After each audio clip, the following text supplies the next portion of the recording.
Hey everyone, and welcome back. Today we're diving into something I think a lot of you have probably thought about at some point. Speaking English. Yeah. We've got this guide, Start Speaking English Today, a beginner's guide. Okay. And it promises to give us the tools to do just that, start speaking today. Right. Now, you might be at any level with English from absolute beginner to someone just wanting to brush up, but I have a feeling there's something here for everyone. You're right. The beauty of this guide is its practicality. Like any skill you need to start practicing to get better. Exactly. And speaking of practice, Yeah. the guide jumps right in to suggesting we master simple phrases. Interesting. It even gives examples like, hello, how are you, and what's your name? Okay.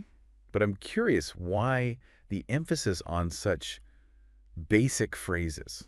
It might seem obvious, but think about how often you use those phrases in your native language. Yeah. They're the building blocks of any conversation. Right. What's fascinating here is that the guide zeroes in on high-frequency vocabulary. Oh. The words and phrases you'll actually use every day. By mastering those first out, you build fluency much faster. So it's about prioritizing, not just memorizing a bunch of random words. Exactly. It's like laying a strong foundation before you build a house. Right. You wouldn't start with the roof, would you? Definitely not. That makes a lot of sense. Good. But let's be honest, even with those basic phrases, getting started can feel intimidating. I Yeah. remember when I first tried speaking Spanish, I was so worried about making mistakes that I barely spoke at all. That's a common experience. Yeah. But the guide emphasizes that we shouldn't let fear hold us back. Right. In fact, step 3 is literally don't worry about mistakes. But beyond just saying it, what's the logic behind embracing mistakes?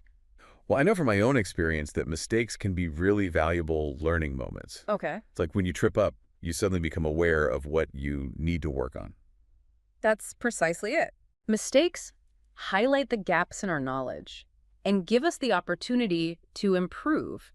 Think of it this way. Every time you make a mistake and correct it, you're strengthening your understanding of the language. So instead of beating ourselves up over mistakes, we should see them as stepping stones. I like that. So I like that too. But I'm also wondering if we shouldn't worry about making mistakes. Yeah. Is there a good way to practice without feeling self-conscious? The guide mentions using apps, and I was wondering if those could be helpful. Absolutely. Apps can provide a safe and low-pressure environment to experiment with the language. They offer interactive exercises, instant feedback, and even gamified elements to keep you motivated. It's like having a personal tutor in your pocket, but way more fun. Yeah. I've heard great things about Duolingo, Ah. and I love that it makes learning feel like a game. Exactly. And that ties in perfectly with another key point from the guide. Okay. Step 9, keep it fun.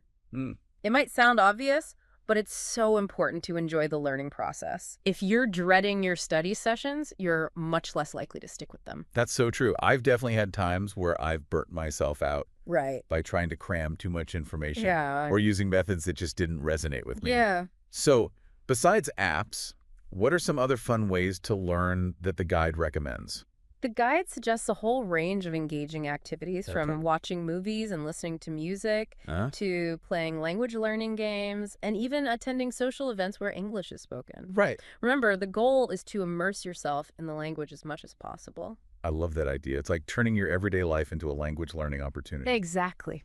But speaking of immersion, there's another point that I found really intriguing. Okay. Active listening. Right. The guide stresses the importance of really paying attention when we're exposed to English. Yeah. Whether it's through movies, podcasts, or even just conversations happening around us. Why is that so crucial? It's all about absorbing the nuances of the language. That you might miss if you're just passively listening. Right. When you actively listen, you're picking up on pronunciation, rhythm, intonation, and even subtle cultural cues that are embedded in the way people speak. That makes so much sense. It's like when you really tune in, you start to notice all these little details that you wouldn't have picked up on otherwise. Yeah. It's almost like learning by osmosis. Exactly. And the more you expose yourself to these natural patterns of speech, Right. the more natural your own speaking will become. The guide even recommends eavesdropping on conversations. Oh. Of course, discreetly. Right. To get a feel for how native speakers use the language in real-life situations. So it's about training our ears to recognize the patterns of the language. Exactly. Almost like a musician learning to identify different notes and rhythms. Yeah. But what about Actually speaking, the guide doesn't just focus on passive learning, right? Of course not. Mm. It emphasizes the importance of actively using the language Okay. in everyday situations. It even gives practical examples like ordering food at a restaurant, All right. asking for directions, or even just chatting with a cashier at the supermarket. Those are great examples. Yeah. It's like instead of waiting for the perfect opportunity to speak, Yeah. we can create those opportunities ourselves. Yeah. And by starting small, we can gradually build our confidence. That's a crucial point. Yeah. Building confidence is essential for language learning. Right. The guide highlights the importance of celebrating small victories Right. and focusing on progress, not perfection. Mm-hmm. Remember, even native speakers make mistakes sometimes. That's so reassuring. Yeah. And it reminds me of another point the guide makes. Okay. About asking questions. I know it sounds simple, Right. but asking questions can be such a powerful tool for learning. Absolutely. Asking questions not only helps you clarify things you don't understand, Right. but it also forces you to actively engage with the language. Instead of passively receiving information, you're actively seeking it out and shaping the conversation. It's like taking ownership of your learning. And I bet it also helps with remembering new words and phrases. Right. Because you're actively using them in a meaningful context. You're exactly right. And the guide even provides some helpful tips for formulating questions, like using question words like who, what, where, when, why, and how. Those are great starting points. But beyond those basic question words, I'm curious, what are some other ways we can make our questions more engaging and effective? One helpful tip is to try asking open-ended questions that encourage the other person to elaborate. For example, instead of asking, do you like pizza? You could ask, what's your favorite kind of pizza? Right. This not only gives you more information, but it also keeps the conversation flowing. That's a great strategy. It's like instead of just getting a yes or no answer, you're inviting the other person to share their thoughts and experiences. All right. It makes the interaction much more dynamic and interesting. Exactly. And by actively listening to their response, you can pick up even more new vocabulary and grammatical structures. It's a win-win situation. I love that. So we've covered a lot of ground here, from mastering those essential phrases and embracing mistakes to finding fun ways to learn and actively engaging in conversations. This guide is packed with practical advice. It really is a comprehensive resource for anyone who wants to start speaking English with confidence. Yeah. And remember, the key takeaway is to start today. Even if it's just for a few minutes, every bit of practice counts. That's so true. So as we wrap up this part of our deep dive, I'm curious to hear your thoughts. What would you say is the most impactful piece of advice from the guide?